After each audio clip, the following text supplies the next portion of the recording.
I remember our first date. He wasn't overly enthusiastic. Like, he barely even smiled at first. And so I was at this point where I felt like, what path do I want to take? He was like, you should work for me. And I was like, what? I was like, okay, this is weird. We're on a date. Like, why are you telling me I should work for you? Then the rest of the date was talking about business for like 4 hours. And not like any other date I'd been on, but the most fun one that I had been on. I'm super curious. Those 3 weeks when you met Alex, you must have been like, what the fuck? Who is this guy? You know, when I first met him, I remember our first date. We met for Froyo. He wasn't overly enthusiastic. Like, he barely even smiled at first, which, come to find out, is because I have a giant back tat, and he saw it and was like, judging. And we had Froyo, and then I realized very quickly he was just hungry because he started smiling.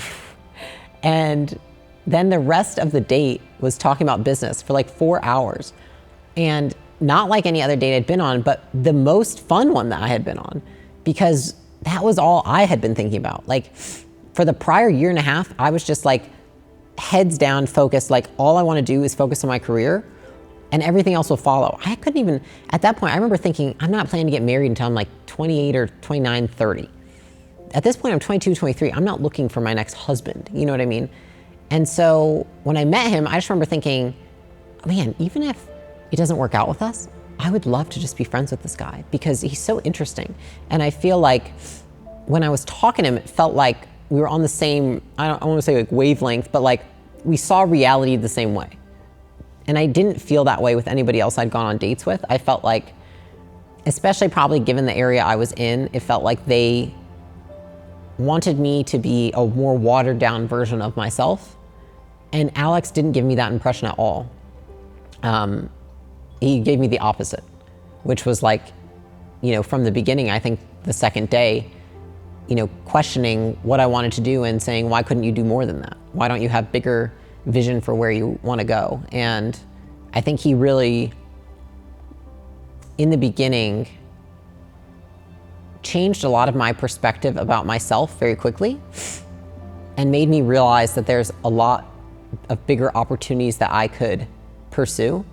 And I think I realized I needed to be around people like that more. You know, I think that he just thinks really big, and he always has. And at that point in my life, I think I was pretty insecure. And so it's almost like I might be thinking it, but I didn't want to say it because I felt embarrassed. Like, I had no evidence to support that these big dreams could be reality. He didn't care. He would say it anyways. And I think that was really compelling to me because it felt like we complemented each other very well. I hope you're enjoying this Laila Hormozi video. It was sponsored by mulliganbrothers.com, where site-wide right now is buy one, get one free across all t-shirts. The mission behind the clothing brand has always been to inspire change and to be able to deliver this content on YouTube for free. This support from you guys allows us to do exactly that and get our film crew out to Las Vegas to be able to go and film Laila Hormozi. So all t-shirts are buy one, get one free if you use code SALE at checkout. That includes the all new symbol designs, the Inspire Change t-shirts, the classics. Absolutely every single t-shirt in any combination is buy one, get one free using code SALE. Also, everything across the site is now discounted, from the hoodies to the posters, and yes, including the journal with some heavy discounts with a link in the description. Once this is gone, guys, it is gone. Thank you for supporting projects like this, and we promise to continue to deliver great motivation and great inspiration. Let's jump back into the video.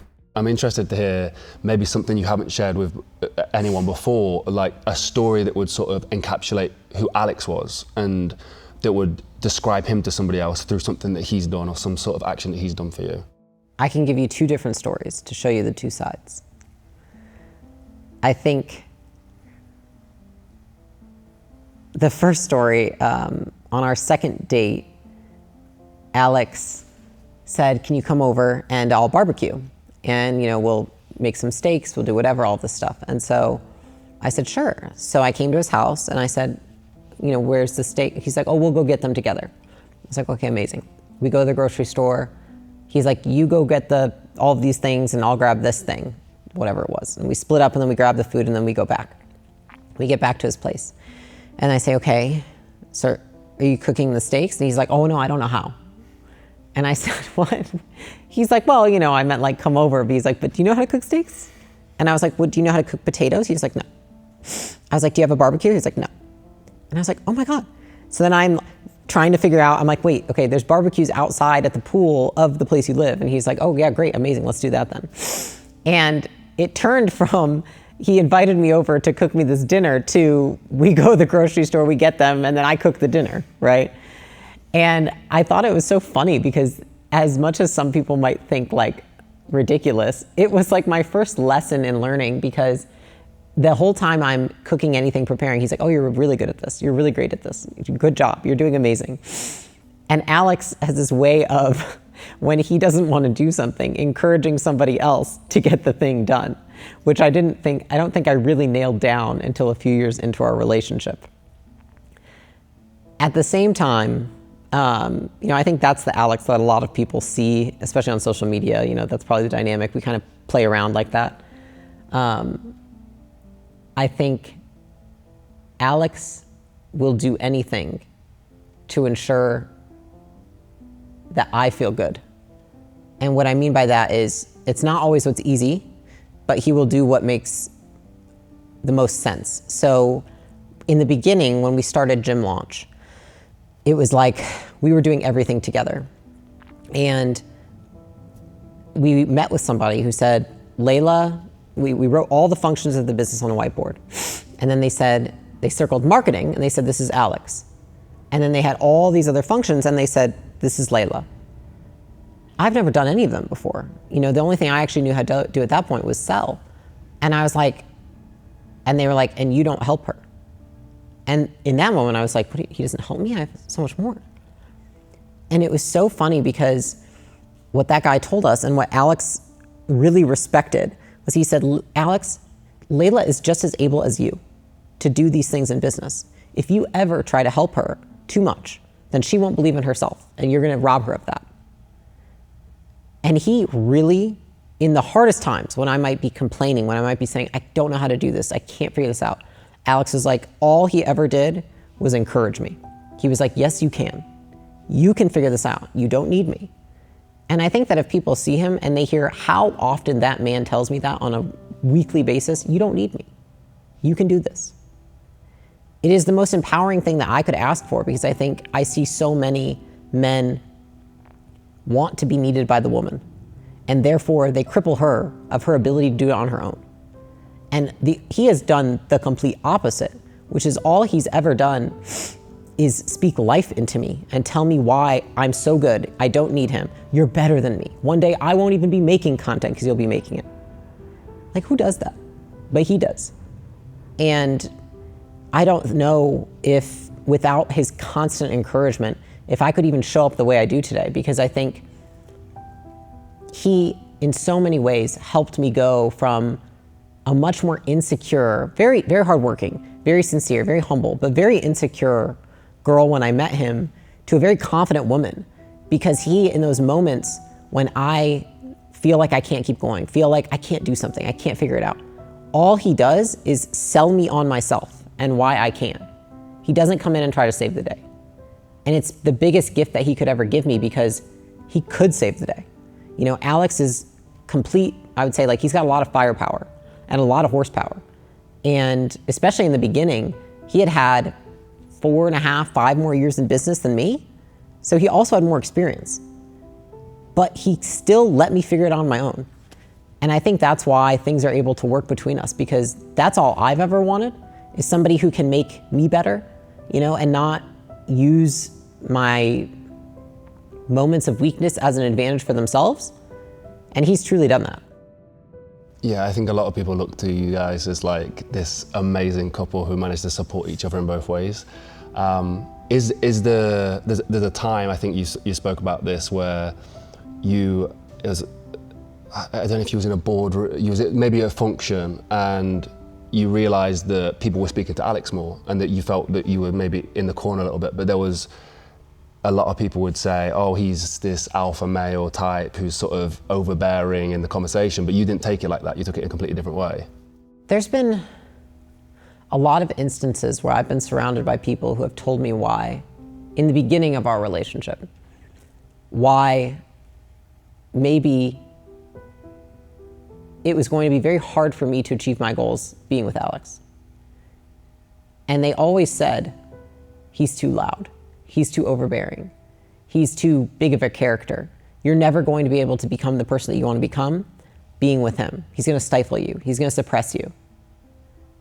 And it felt I felt very violated for people to be speaking that upon me about my relationship when I didn't ask for it. But the second was, when I looked at them and the fact that they were saying that, I thought to myself, what a victim mindset. You know, here's this very powerful, very smart, very, very hardworking man who's doing his damn best and he's shining. Do you think I should tell him to be quiet, to shine less, so that I can feel better? And I remember there was this moment, it was like a couple years into our relationship, when it was like suddenly I realized that in the moments when people were listening to Alex, in the moments when people were saying, oh, this must be tough since, you know, he's getting all the credit for these things, those were all opportunities for me to look at him and say, what is he doing that I am not doing? That if I did, I would get the same, right? And it's often the way he presents himself, the way he speaks on things, the amount that he might prepare for things. And I think that is lost on a lot of people when they see somebody who has so much power. They just think, I want them to have less so that I can feel like I have more. And I have found no growth in that. I have only found growth in saying, how fucking lucky am I that I'm married to somebody like that, who I can first learn from. And I've learned more from him than anybody else in my entire life. And I think we've been able to do that for each other, which is, I know that there's a lot of ways in which being married to each other benefits each of us. And I think it takes time to figure out what that is. But for me, that's been what it is that I have always erred towards the side of insecure and quiet. And marrying Alex, I've been able to find my voice and be much louder. And I think that's helped me in a lot of ways, especially in leadership. And I'm grateful for that. You know, there's never a moment now that I've ever thought to myself like, oh, I wish that these things wouldn't happen, because all it tells me is I still have room to go. You know, there's still room for me to go. I have a lot of room to develop in these areas, and it's just a journey. Thank you so much to Layla for sharing this video with us. I've been following Alex Hormozi and Layla Hormozi for a long, long time. I started with $100 million deals by Alex Hormozi, and then I saw Layla's content come up and I decided to follow her and dissect what she talks about. It was so interesting to be able to speak to her because she's such an amazing leader. So the two of them are amazing. Thank you so much for coming on the channel, Layla. You were wonderful, and the documentary's coming out soon, so stay subscribed and stay watching with the Mulligan Brothers main channel. Subscribe, hit the notification bell. Subscribe to this channel, hit the notification bell. Remember, we're on Spotify. We're streaming on Apple as well. The full episodes every Monday. And also, this video was made possible and sponsored by the end of summer sale at mulliganbrothers.com, where you can get the Inspire Change t-shirts, LFG t-shirts, Hardest Work in the Room, buy one, get one free with code SALE, and also the poster that reminds you every single day you're going to die is also linked down below. And the Not a Journal is heavily discounted if you want to use that for your business needs and helping you propel in entrepreneurship and your success in life. Linked down below for a limited time only. Thank you for watching. Have a blessed and productive day, and I'll see you in the next one. Peace.